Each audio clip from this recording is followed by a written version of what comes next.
Hello children, welcome to today's music class.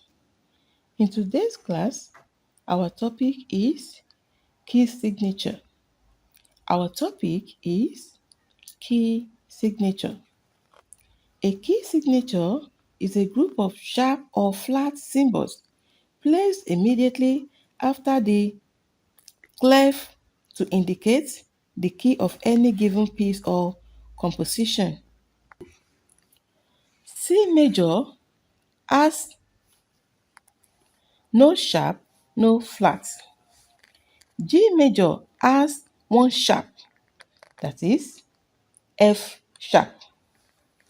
D major has two sharps, that is F sharp, C sharp. A major has three sharps, that is F sharp, C sharp, and G sharp.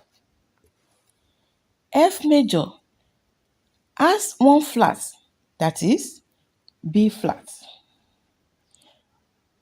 B flat major has two flats, that is B flat, E flat. E flat major has three flats, that is B flat, E flat, and A flat. So children, that is all for today.